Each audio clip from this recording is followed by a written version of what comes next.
নমস্কার দর্শক বন্ধুরা, সুস্বাদু কামড় রান্নাঘরে আপনাদের সবাইকে স্বাগত জানিয়ে শুরু করছি আজকে আরও একটি নতুন রান্নার ভিডিও নিয়ে। আজকে করব সন্ধেবেলা খাওয়ার জন্য দারুণ স্বাদের একটি চপের রেসিপি। এটি বাড়িতে একবার বানিয়ে খেয়ে দেখবেন, এর স্বাদ কিন্তু অসাধারণ। ঘরোয়া কিছু উপকরণ দিয়ে এরকম দারুণ স্বাদের এই চপটি সন্ধেবেলা খাওয়ার জন্য বাড়িতেই তৈরি করে ফেলুন। চলুন শুরু করা যাক। আমি যেভাবে করেছি আপনাদের সঙ্গে শেয়ার করলাম। যদি আমার ভিডিওটি আপনাদের ভালো লেগে থাকে অবশ্যই like, comment, share and subscribe করতে ভুলবেন না। যারা আমার চ্যানেলে নতুন আছেন তাদের কাছে অনুরোধ রইল আমার চ্যানেলটিকে সাবস্ক্রাইব করে আমার পাশে থাকার জন্য। আমি এখানে 50 গ্রামের মতন সয়াবিন নিয়েছি, দুটো আলু নিয়েছি। আলুগুলোকে আমি ছাল ছাড়িয়ে এরকম ডুমো ডুমো করে কেটে নিয়েছি। আর নিয়েছি আমি দুটো মাঝারি সাইজের পেঁয়াজগুলোকে আমি এইভাবে কুচি করে নিয়েছি। এবারে আমি কড়াইয়ে জল দিয়ে দিলাম, দিয়ে এবারে সয়াবিনটা সেদ্ধ করার জন্য দিয়ে দিলাম আলুগুলো। দুটোকে ভালো করে সেদ্ধ করে নিতে হবে, খুব একটা যাতে শক্তও না থাকে আবার খুব নরমও না থাকে, এমনভাবে সেদ্ধ করতে হবে। এদিকে আমার সয়াবিনগুলো সেদ্ধ হয়ে গেছে, সয়াবিনগুলোকে আমি তুলে নেব। আলুটা যেহেতু একটু শক্ত ধরনের, তাই জন্য আলুটাকে আরেকটু আমি সেদ্ধ করার জন্য সময় দেব।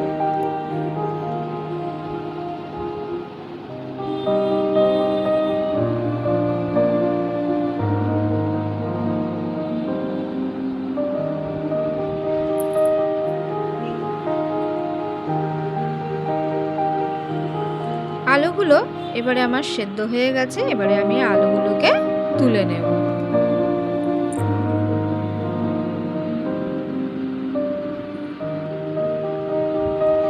আলুগুলো সব তোলা হয়ে গেছে। এবারে আমি যে সয়াবিনটাকে তুলে রেখেছিলাম, এবারে আমি হাতে প্রেস করে সয়াবিনের ভিতরে যে জলগুলো আছে সমস্তটা আমি এইভাবে বের করে নেব। সয়াবিনের ভেতরে যেন কোনো রকম জল না থাকে এমনভাবে প্রেস করে বের করে নিতে হবে।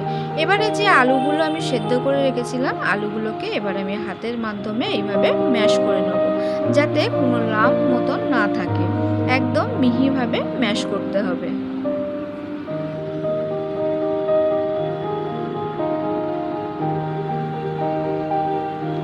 আলুগুলো ম্যাশ করা হয়ে গেছে। এবারে একইভাবে আমি সয়াবিনগুলোকেও এইভাবে হাতের মধ্যে ম্যাশ করে নেব।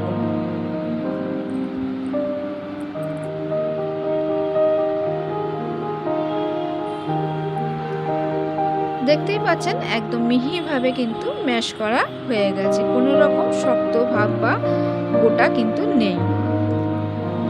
এবারে আমি কড়া বসিয়ে দিয়েছি, কড়ার মধ্যে দিয়ে দেবো পরিমাণ মতন সাদা তেল। এবারে যে পেঁয়াজটা আমি কুচি করে রেখেছিলাম পেঁয়াজটা দিয়ে দিলাম। পেঁয়াজটাকে আমি এবারে হালকা করে একটু ভেজে নেব।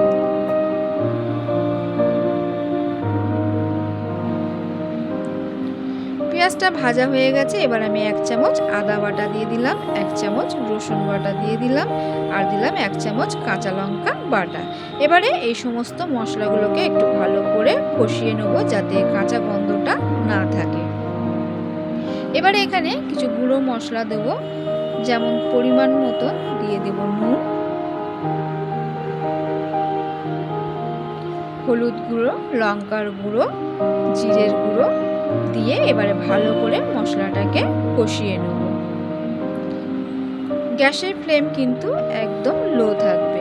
এবারে আমি যে ম্যাশ করে রেখেছিলাম সয়াবিনটা এর মধ্যে দিয়ে দিলাম, দিয়ে এবারে মশলার সাথে ভালো করে মাখিয়ে নেব। সয়াবিনটা মাখানো হয়ে গেছে, এবারে আমি এর মধ্যে আলুটাও দিয়ে দেবো। আলু আর সয়াবিন ভালো করে মশলার সাথে একদম মিশিয়ে নেব।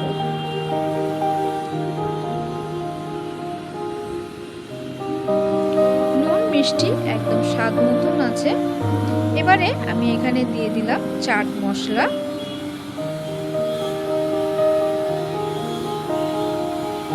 গোলমরিচের গুঁড়ো, আর দেবো ধনেপাতা কুচানো। এগুলোকে দিয়ে ভালো করে আবারও আমি মিশিয়ে নেব, যাতে মশলাগুলো সমস্ত পুরের ভিতর ভালোভাবে মিশে যায়।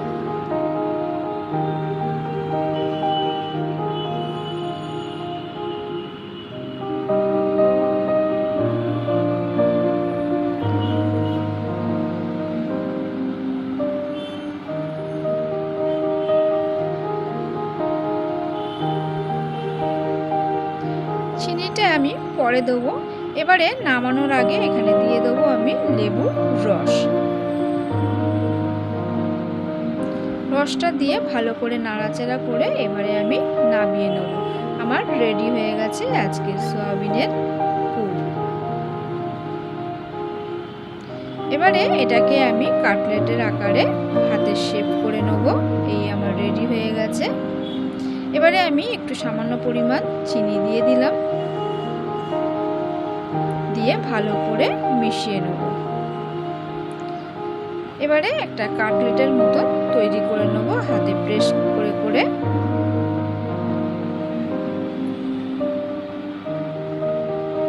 আপনারা যেমন শেপ দিতে চাইবেন সেইভাবে শেপ দিয়ে নেবেন। আমি লম্বা করেই দিয়ে দিলাম।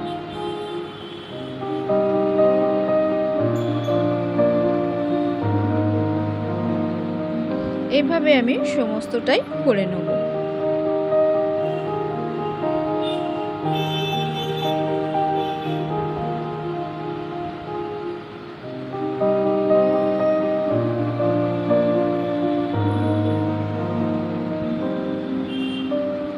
এই আমার পুরো চপগুলো রেডি হয়ে গেছে। দেখতেই পাচ্ছেন কতগুলো হয়েছে। বাড়িতে বানালে কিন্তু এই রকম অনেকগুলোই হবে, সবাই মিলে খেতেও পারবো। এখানে আমি বিস্কুটের গুঁড়ো নিয়ে নিয়েছি আর নেব আমি এখানে 2 চামচের মতন অ্যারারুট। এবারে পরিমাণ মতন জল দিয়ে দিলাম, দিয়ে অ্যারারুটটাকে ভালো করে পেস্ট করে নেব, একদম মিহিভাবে, যাতে কোনো লাম্প না থাকে।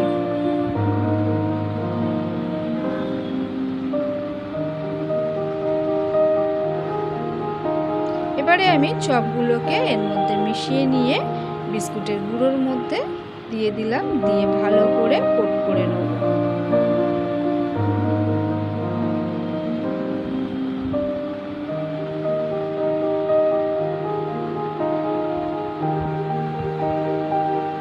এইভাবে ঘুরিয়ে ঘুরিয়ে বিস্কুটের গুঁড়োটা ভালো করে চপের গায়ে লাগিয়ে নেব। এই আমার রেডি হয়ে গেছে একটা চপ। এইভাবে আমি সমস্ত চপগুলোকে ভালো করে বিস্কুটের গুঁড়োর সাথে কোট করে নেব।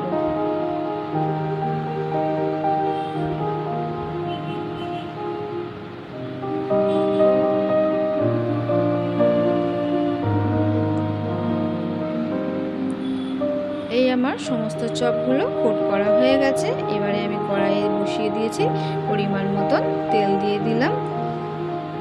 এবার তেলটা গরম হয়েছে কিনা একবার ভালো করে দেখে নিয়ে এবারে আমি চপগুলোকে একে একে দিয়ে দেবো।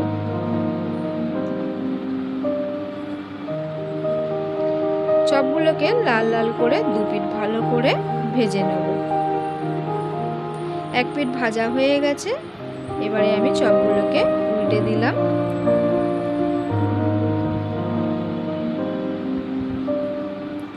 একদম মচমচে হয়েছে।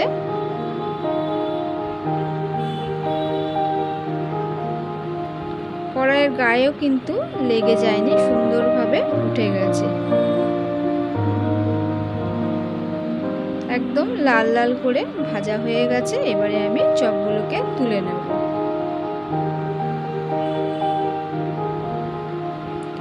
চপ আমার তোলা হয়ে গেছে। এই আজকে রেডি হয়ে গেছে সয়াবিনের চপ।